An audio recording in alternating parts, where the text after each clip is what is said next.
Hey everybody, Marcos Villegas here for Fight Up TV, being joined with fellow Greco in Las Vegas. You're ramping up for your big fight with Amir Khan coming up April 21st in his home country of England. Looking at the fight stylistically, how do you think your skills match up with Amir at this point where he's at in his career? Okay, well, let's look at it this way. This is the analogy I've been getting everybody here in the interview. Marco gets into a car accident. Okay. He's 2 years in coma. Okay. He gets out of coma. I say, Marco, let's go for a drive. Are you going to get behind that wheel scared, shitless, about to shit in your pants, or are you going to drive with confidence again? Let's be honest together, you and I. Forget the camera, you and I. Let's be honest. I've been in that situation before where I've gotten in a car accident, and the first few times I was a little nervous, not going to lie. Okay, now, you've been in this car accident, and it only gets worse and worse. Prescott, Garcia, Canelo. Boxing history tells us, I'm not making this up, does it get better or does it get worse as you try to pursue your career after you've been knocked out, especially the way when you went on your back in your last fight?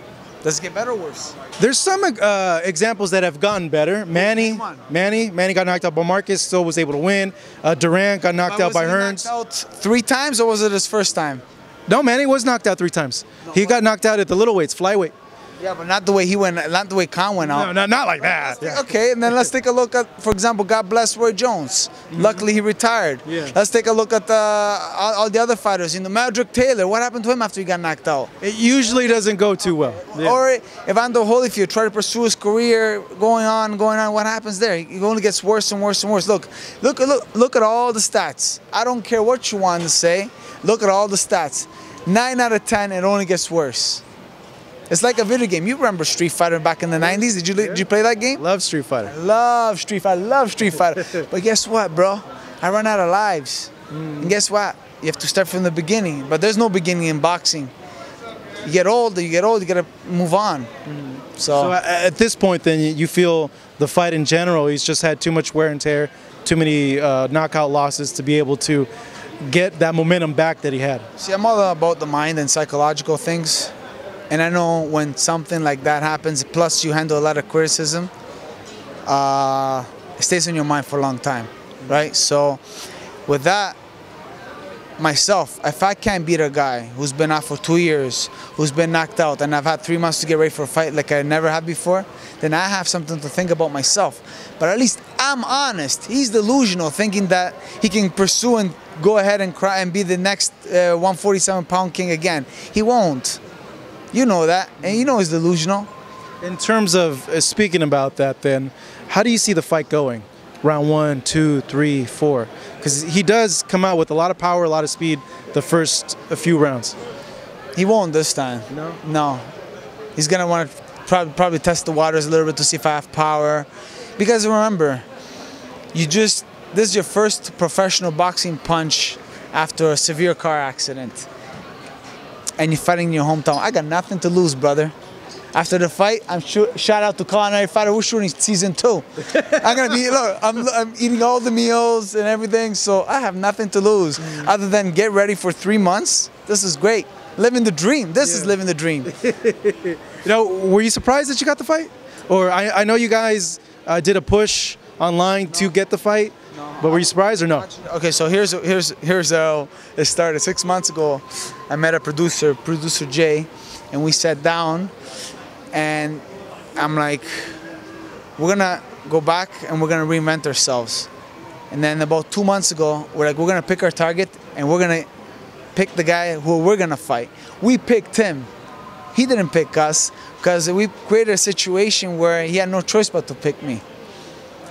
Feel me? So I wasn't surprised. It was premeditated. We're gonna drop a video in the next week or 2 showing you how I got there. And I'm gonna change the digital game for fighters, because I don't think fighters are using this thing called social media well enough.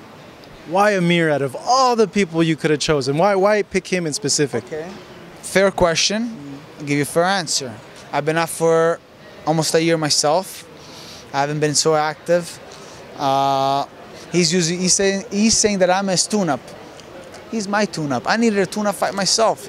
So him and I, my brother, we sat down. Who's the guy that we can take who's been off? It would be a good tune-up fight. Amir Khan. If you want to get back in the big light, get a fight with Amir Khan. It's a good tune-up fight. Obviously, I'm gonna be ready for the fight, but at the same time, if I can't beat a guy like Amir Khan who's been out for 2 years and has been knocked out, then I have something to think about. And I'm gonna be honest. He's not honest, and he knows it. He's lying. You see, athletes have a tendency to lie to themselves, thinking, "Oh, I still have it." Yeah, mentally, you might know a few tricks, but physically, you know, it's a wear and tear in the body. So you're saying if you lose this fight, you think you will retire? It depends, you know, if. That's like, he said if, buddy. If my brother had tits, he'd be my sister. That's a big brother and sister, you know. You don't know these days, you know. You don't know. If my brother had tits, he'd be my sister. If. So anyways, no, after the fight, we're gonna go to the drawing board and see what's next. You know, in terms of what happened at the press conference, was that all part of the plan? What happened at the press conference? You know what happened. You know what happened. You don't know what happened. A little incident happened. You got Amir a little angry. You know, a little scuffle happened. Okay. Was that all part of the plan to get into his mind? I already justified with that, man. I already gave many interviews regarding that situation, so you're gonna have to watch the other interviews to get that answer. But ask me about boxing. I'll ask you about boxing, but on just that last topic, is there more into it than what we see? Is it mental warfare at play? Do you see that you can get to him that way and mess with him mentally coming into this fight? Who's the best fighter of all time who was mentally composed at all times? You know who? Ali? Recent. Recent? Mentally composed. Floyd. Why? He wouldn't allow anything to get to him. What about all the fighters that will bring up his past about women and stuff? Was he snapping? Was he going crazy? No. Calm. Composed like a champion. Let's change topics. Many people hate Donald Trump. I support him. That's another topic. When he brought all the women that Bill Clinton sexually harassed at the press conference, did the Clintons handle it composed?